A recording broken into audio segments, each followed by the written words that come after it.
Assalamu alaikum guys. How are you? Hope you are doing great. Today our topic is differentiate between prokaryote and eukaryote. So let's start it.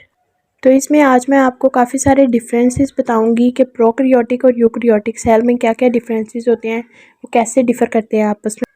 तो सबसे पहला difference है types of cell. अब इसमें cell की type क्या है।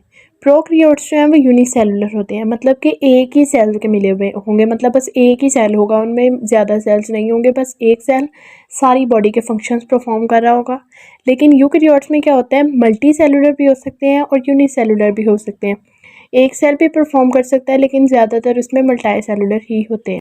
उसके बाद आता है हमारे पास सेल साइज़। ऑब्वियसली प्रोकैरियोट्स जो होते हैं वो स्मॉल इन साइज़ होते हैं और यूकैरियोट्स जो होते हैं वो लार्ज इन साइज़ होते हैं। इनका डायमीटर यहाँ पे रेंजेस लिखी हुई हैं, 0.2 माइक्रोमीटर से 2.0 माइक्रोमीटर, इतने स्मॉल होते हैं प्रोकैरियोट्स। लेकिन उसके बाद जो हम यूकैरियोट्स देखें तो 10 माइक्रोमीटर से 100 माइक्रोमीटर उनका डायमीटर हो सकता है। ठीक है, तो इससे हमें साफ पता चल रहा है कि प्रोकैरियोट्स जो हैं वो स्मॉल और यूकैरियोट्स जो हैं वो लार्ज होंगे। इसके बाद हम देखते हैं सेल वॉल। अब सेल वॉल कैसी होती है इनमें। अब जो ये सेल वॉल है ना प्रोकैरियोट्स की, वो ज़रा कम्प्लेक्स होगी।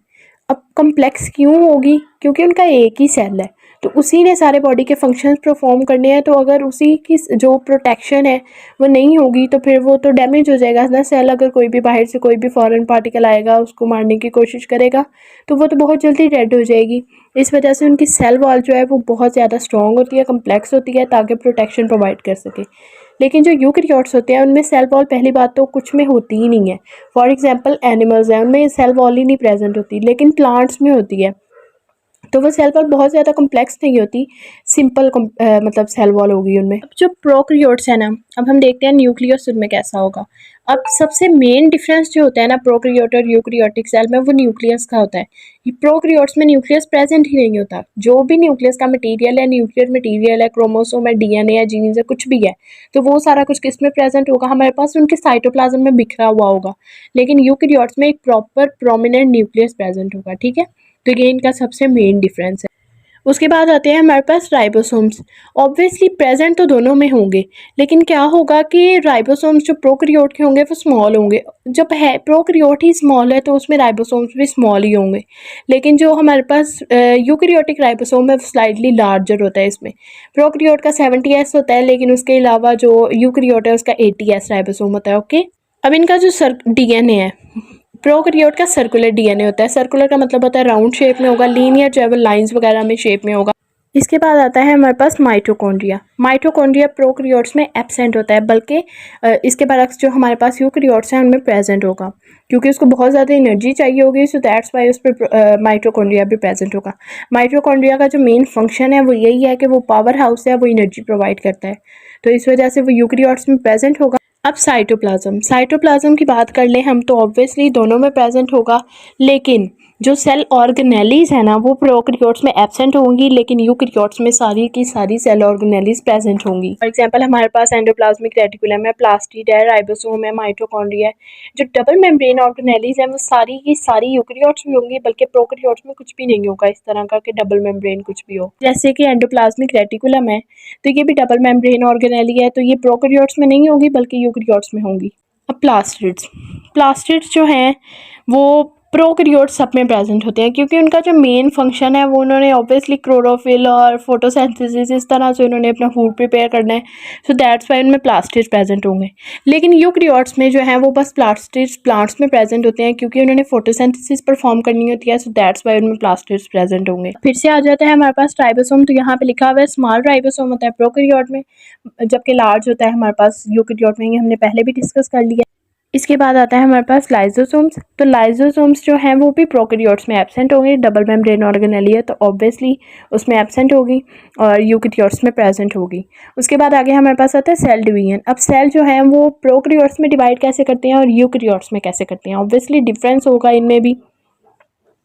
तो जो प्रोकैरियोट्स में डिवीजन होगी वो बाइनरी फिशन होगा। बाइनरी फिशन मतलब कि एक से आगे दो बन जाएंगे, उसको स्प्लिटिंग होगी उनकी और आगे वो दो में डिवाइड हो जाएगा। ठीक है।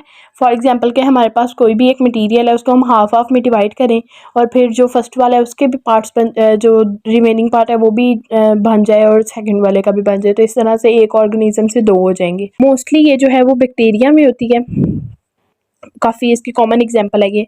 उसके बाद आगे आता है इसमें जो यूकैरियोट्स हैं उसमें माइटोसिस और मेयोसिस होती है। जो सोमैटिक सेल्स हैं उनमें माइटोसिस होगी और जो सेक्स सेल्स या हमारे पास जो जर्मिनेटिंग सेल्स होंगे उनमें मेयोसिस होगी। तो इसमें क्या होगा कि जो क्रोमोसोम नंबर है वो रिमेन वैसा ही रहेगा, जैसे पेरेंट्स में है, पेरेंट सेल में है, वैसा ही डॉटर में आ जाएगा। जैसे हम में तो 46 होगा हमें, तो जो डॉटर सेल्स बनेंगे उनमें भी 46 क्रोमोसोम नंबर ही होगा। अब फ्लैजेला हमारे पास आता है। फ्लैजेला जो है वो प्रोकैरियोट्स में स्मॉल होता है लेकिन यूकैरियोट्स में लार्जर होगा। ऑब्वियसली वो लार्ज हैं तो लार्ज ही होगा उनमें। उसके बाद आता है रिप्रोडक्शन। रिप्रोडक्शन इनमें एसेक्सुअल होती है प्रोकैरियोट्स में, मतलब कि दो पेरेंट्स इन्वॉल्व नहीं होते, मतलब ज़्यादातर यही होता है कि दो पेरेंट्स इन्वॉल्व नहीं होते। लेकिन जो यूकैरियोट्स हैं उनमें क्या होगा, एसेक्सुअल भी होती है और सेक्सुअल रिप्रोडक्शन भी होती है। पेरेंट्स इन्वॉल्व हो भी सकते हैं दो और नहीं भी हो सकते, इस तरह से, ठीक है। तो ज़्यादातर जो बाइनरी फिशन है ना वो एसेक्सुअल रिप्रोडक्शन में आती है, लेकिन मेयोसिस माइटोसिस जो है वो सेक्सुअल रिप्रोडक्शन है। ओके। उसके बाद इसमें आगे एग्जांपल्स हैं कि बैक्टीरिया, फंजाई और इस तरह से जितनी भी स्पीशीज़ है हमारे पास, प्रोटिस्टा, मोनेरा और इस तरह के जो भी ग्रुप्स हैं ये सारे हमारे पास आते हैं प्रोकैरियोट्स में। लेकिन हमारे पास जो यूकैरियोट्स हैं उनमें प्लांट्स और एनिमल सेल्स आ जाते हैं, ठीक है। अब इसमें आगे ये जो एग्जांपल है डायग्राम में प्रोकैरियोटिक सेल की, आप देख सकते हैं कि उसमें सिंपल जो है वो हमारे पास ना तो न्यूक्लियस प्रेजेंट है ना ही कोई ऑर्गेनेली प्रेजेंट है। सिंपल सा उसमें छोटा सा स्ट्रक्चर है, जो न्यूक्लियर मटेरियल है वो साइटोप्लाज्म में बिखरा हुआ है, डीएनए और इस तरह से जो भी है, राइबोसोम्स कुछ प्रेजेंट होंगे, तो बस यही इसका स्ट्रक्चर है। उसके आगे हमारे पास आता है यूकैरियोटिक स्ट्रक्चर। यूकैरियोटिक में क्या होगा, सारी आप देख सकते हैं प्रोमिनेंट जो हमारे पास ऑर्गेनेलीज हैं वो प्रेजेंट है, कॉम्प्लेक्स स्ट्रक्चर है, माइटोकॉन्ड्रिया, न्यूक्लियस और ribosomes, endoplasmic reticulum, Golgi apparatus, lysosomes, ये सब कुछ इसमें प्रेजेंट है। तो यही था आज का हमारा टॉपिक। होपफुली आपको समझ आ गई होगी। Thanks for watching. अल्लाह हाफिज़।